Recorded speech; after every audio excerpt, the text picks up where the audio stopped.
Okay guys, so right now I am showing you how to start a digital landscape painting. This is pretty easy. I'm going to be using the iPad because it's the easiest way for me to do it, but you can also do this on a PC, on your phone, pretty much anywhere.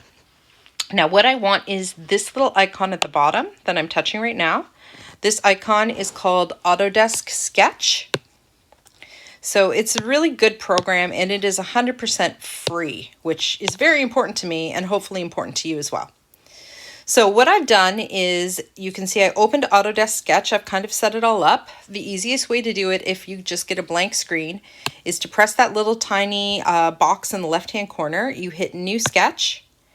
And in my case, the reference photo I'm using is portrait. So I want to tap and turn it into a portrait and then hit Create. I've already done this, so when you hit Create, it just does it again. It's not a big deal. I'm going to shrink it down a little bit using my fingers so that I can get the image on. Now, to put the image on, what you want to do is, this can just be a photo from your phone, as long as it's on the same device that you're using to draw. So you press this little button here that looks like a picture with the plus sign,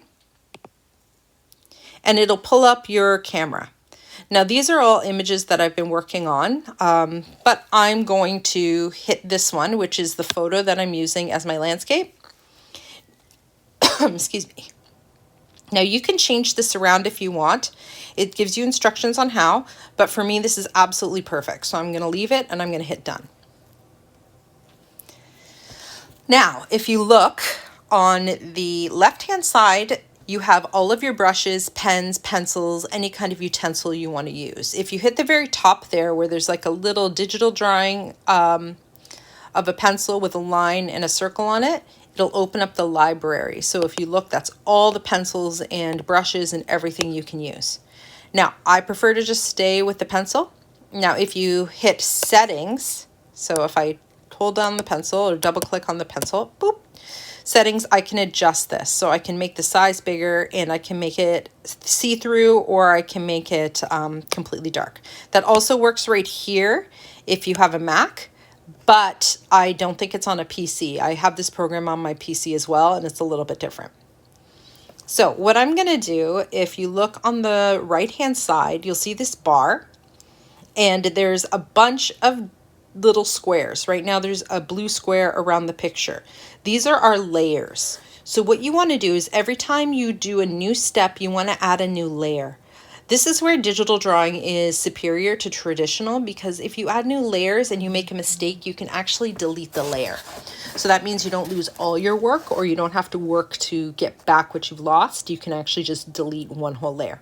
So what I'm going to do is, I'm going to start by adding a new layer, selecting my pencil, and if I look here, there's this little oval that has a circle with the pencil on top and a color on the bottom.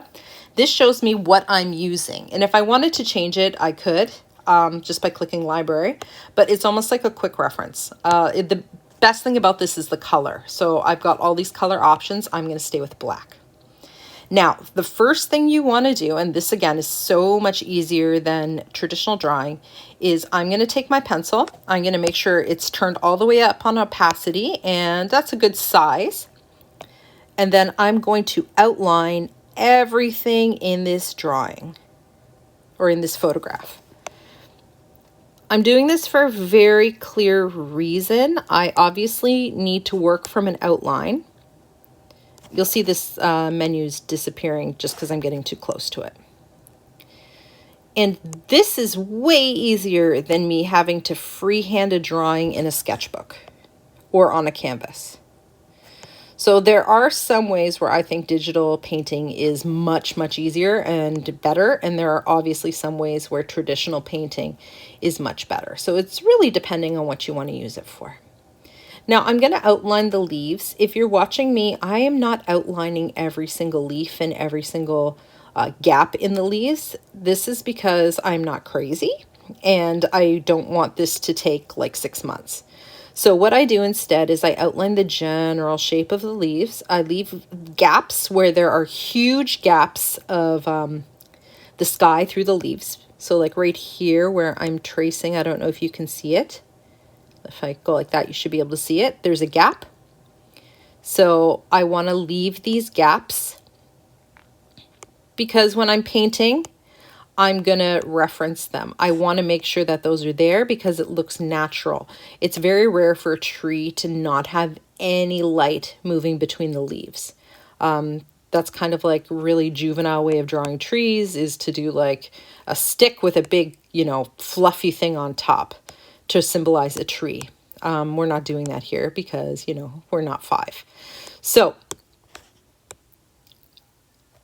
this is just me outlining all of this. At any point, if I am not sure how I'm doing, I can go over to that layer area, so on the right-hand side, and if you look, there's a little eyeball on the top left of every layer. If I touch it, it goes transparent, so the layer disappears. I touch it again, it reappears. The one thing you want to make sure, though, is that the blue box is always on the layer you're working on. If you accidentally switch the blue box, you can screw up the drawing pretty easily, and I have done that many a time. So as I'm going, I'm going to just keep doing this. I like starting with the foreground. So if you've paying any attention to our elements and principles of design, the foreground is the part that is closest to you. So I start with the foreground because the foreground is obviously going to be the most detailed because that's what you actually see. And then I just move back. So I want to make sure that I'm outlining the shadow here because this is all reference. Again, I can disappear this layer later, so I don't really have to be too careful. And here I'm outlining the really dark areas of the grass just to show me where it is so that when I'm actually doing the painting aspect of this, I don't have to keep pulling up the photo. I just know where it is because I'm going to try to get the texture of the grass and to get the colors of the grass right. And because this is an actual photo and not like, you know, a kid's landscape, we know that the grass obviously is not one flat color, okay? Like if you look at this picture, the grass is probably, you know, 4 or 5 different shades of green, and that's just being like super, super generalized. So I'm just going to outline the areas that have shadows as well because I want to make sure that those are darker to make this look as realistic as possible. The one thing I am going to admit is my son. So if you look, there's a little guy running through the field. I don't think I need to include him just because this is going to be a landscape. If you're watching right now, I'm actually creating the horizon line. Now, the horizon line separates the background, middle ground, and foreground. We know we did the foreground because that is literally all of this stuff. So if you look, that's all the details I've done. The middle ground is that big blank area that is below the line, and the background is the area above the line. So I'm going to bring the picture back, make sure that I am on the right layer, and right now I'm going to do the middle ground. So same basic principle. I'm just going to do lines and outline the areas where I see that the grass is kind of uneven or the color in the grass changes. The main reason I'm doing this is because I want those changes to appear. Otherwise, it's going to be like this big gap of an area and it's going to look really weird. You can see there's a lot of dandelions here, so I want to kind of include some of them. Remember, this doesn't need to be exact. I'm not expecting you to draw every single dandelion, but the general area, like make sure some of them actually exist in there because it adds a little something to the drawing. It makes it more detailed. Okay, so this is me just doing the foreground, or sorry, the middle ground. If you look, I'm adding in these trees. Okay, so just like a general outline of this tree, I want it to be included. This one too. As things move away from you, so like again, I'm working in the middle ground, as it moves away, it's going to be less detailed. If you look at the front tree, you can see every leaf. If you look at these trees back here, that I'm outlining right now, you cannot see every leaf. It's very generalized. And so now I've done the middle ground. I'm going to check it again. Yep, looks good. And then now I'm going to do the background. So I'm going to add in all of these little houses. You do not necessarily need to do this. You just have to make sure that you have something in the background. You can't just have like a big blank space that has nothing. The cool part about digital drawing is that if things get too detailed, I can always zoom in with my fingers. And I can actually just draw the background this way, and it makes it a little bit easier.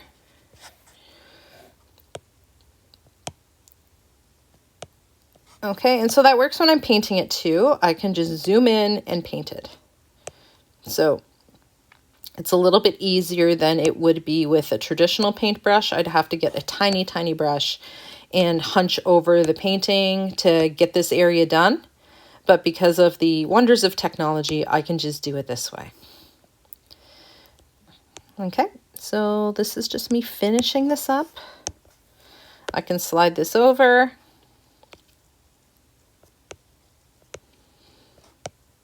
Again, however detailed you want to get in the background is your business. I just don't want to see these wide blank areas where there definitely should be a background. It doesn't make sense, and it ruins a drawing if you don't include it. So once it gets to this area where it's a little more complicated, I just need to make sure that the middle ground trees are there, that they have something beneath them. A lot of this is going to be determined by color because the viewer is not going to be able to see them up close the way I am right now. And they shouldn't want to. Like, they shouldn't want to, like, all paintings are supposed to be viewed from far away. Okay, so this is just me adding a few finishing touches. And, oh, I have to finish this tree. I didn't realize I didn't bother doing it. There we go. Okay, this little tree has branches and leaves that are different from the big tree. There we go. All right, so now I'm going to check. I'd say that's pretty good. I can just add a couple little, add-ons to this to make sure that it's working the way it should. There's also, if you look here on the left-hand side, I've highlighted the eraser. And this is where I'm just going to tidy up and get rid of some of the lines that were obviously mistakes.